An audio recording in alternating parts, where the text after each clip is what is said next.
DJ, 7 points already. Make that 10. That's gorgeous. DJ has said, I see what you do, Chris Golding. Now it's my turn. The flying floor. You have to know where he is.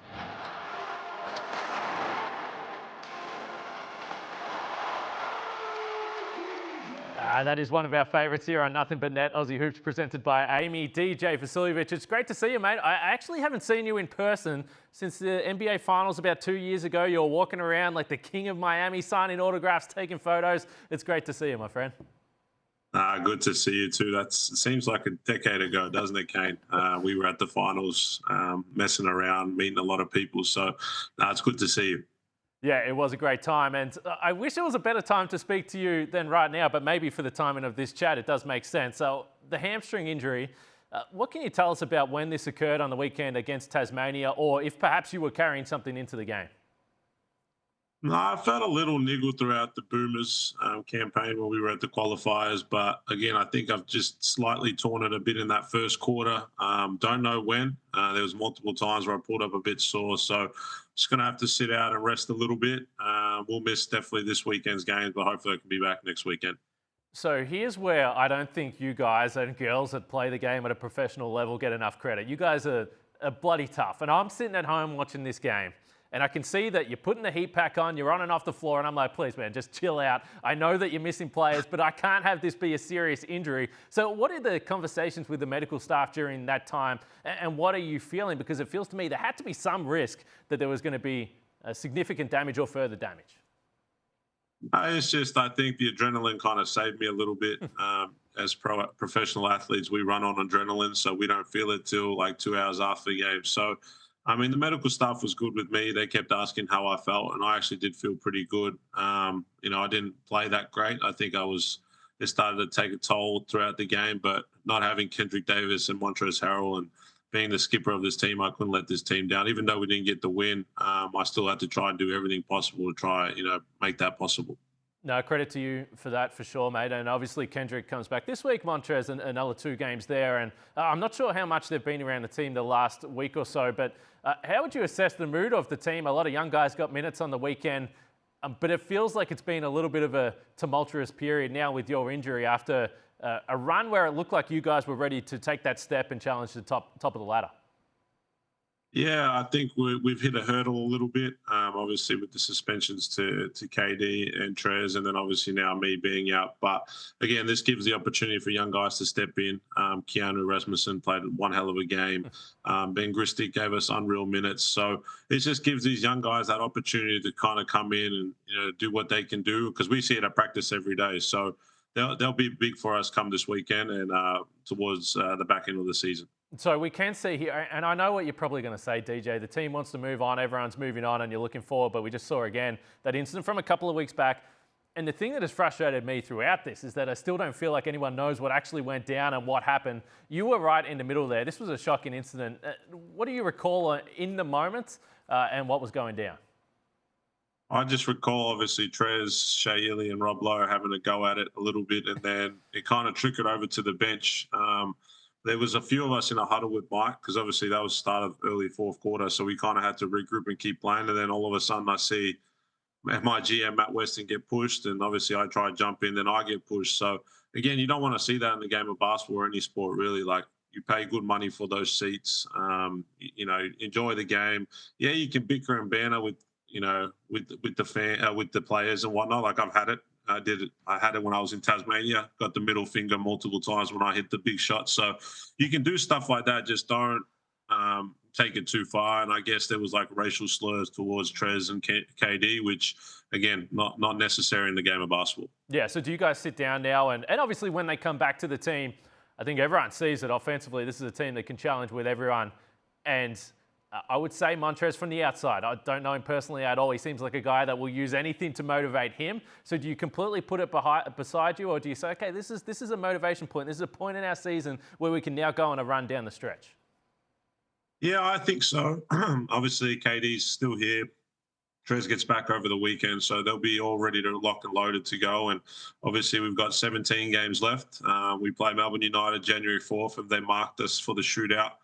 event. So you best believe when they come to town, there's going to be some fire in the belly for not from us only, but from our fans too. So I think I'm looking forward to it. It's going to be one hell of a finish to the end of the year. And yeah, well, let's see how it all goes. Hey, what happened to the good old days, DJ, of players having a cramp and fans can just help them out on the sidelines and get in trouble for that? That was obviously the other incident that you were a part of, which was pretty lighthearted. And still, the fan stuff is real, as you discussed. I was going to ask about that Summerfest a little bit later on, but more in relation to where this defense is at as a total group on the season. You have so much potency on the offensive end. Do you think that the defense is a problem, or you can continue to outscore teams the longer this season goes? I don't. I think we can outscore teams, but also when we get into a bit of a junkyard fight, I think teams can get a bit of the upper advantage against us. So moving forward, I think we do need to kind of make our defense our vocal point. We've got 60 points between Trez, myself, and KD, but we can't just, hope we outscore players, honestly. So we kind of have to lock in. And the good thing is we play more games come December. I think we play 9 games in 26 days or something. So it'll be a good test to the group, and I look forward to it. Again, this is only going to make us better. And yeah, we got to get the defensive rating up because defense wins championships. So as I was watching all these scoring outbursts over the last few weeks, I thought back to a couple of years ago. We were doing the jump. We were in Australia. Gazy and Copes were there, and you went off for 42 points against the Phoenix. You had 10 threes, and we had you for the post-game interview, and you gave us nothing. We were saying, DJ, well, why did you not keep shooting the ball? Why didn't you go for that 50-piece? And you said it was all about the team. What have you thought as you've watched Golding and then Bateman and now Cotton on the weekend go absolutely berserk? Yeah, I think I've been in those moments and I've felt what they feel, so I can definitely understand. I've never been close to a 50-piece, even though I could have, like you said. But again, just to see what they've done, especially Bryce. I watched the game on the weekend, and I think there's been a lot of disrespect towards Bryce Cotton in the past few weeks, and not having him as the #1 player in this league. Derek Rucker talks a lot of trash, and I think he's got a lot of kind of things wrong, especially in his top 15, and not having Bryce as #1 is the first one. So, it's just unbelievable to see what he's done. He continues to do, and obviously he said he's got a lot left in the tank. So let's see what team, cops the Bryce Cotton scoring load. Hopefully it's not Adelaide 36ers this week or ever during the year. So that's our main focus. I am curious from the outside. I've never been in your shoes. I don't need to tell anyone that at home, DJ, but you talk about people like potentially me, that we do our ratings and we do our rankings. I'm curious what motivates you specifically more. It might be something from the outside, or you, as we know you're an elite scorer in this league. You look at Golding, you look at Bateman, you look at Cotton and go, yeah, this is a challenge. This is what we can do as the best scorers in the league. And now I'm going to show everyone, because I felt like there was a little bit of a, hey, don't forget about me from Bryce Cotton. Yeah, I think, again, all these people talk and talk and talk, and there's no disrespect, obviously. But again, they're just trying to use it for clicks. I think Derek Rucker uses it for clicks because obviously there's no Corey Homicide Williams. He was the one who criticised, but it was always positive. I think he was great at analysing players and pushing them to be better than they are. I think Derek Rucker I'm just not a fan of what he does. So I think that pissed off Bryce Cotton a little bit. And yeah, he went off. But also you see Parker Jackson Cartwright, I think he had 32 and 10 in that game. So, those are 2 great players, top 3 players in this league. So, yeah, people use it as motivation, that's for sure. All right, last one I've got for you. I think, certainly you guys over the course of the season have been one of the most watched or must-watch teams of the league, if not the best team to watch. And Montrezl has been a big part of that. What don't we know about Montrezl? We see him on the court. He's full of intensity. He's hyping up the crowd. He's doing everything that we do want to see on the court. What's he like around the group at practices? No, he's great. He's a great leader for this group.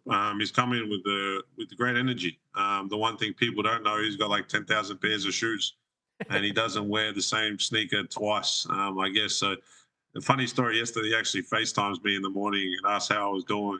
And he goes, look how many shoes I'm bringing back. And I kid you not, you could fill a 4-bedroom house with the amount of shoes he showed me. So he's probably bringing 20 bags of shoes come this week, so he can kind of wear them, give them out to fans and so forth. So that's one thing people probably don't know.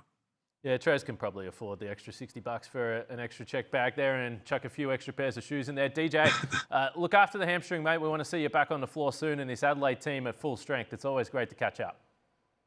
No, I appreciate it. Thanks for having me on.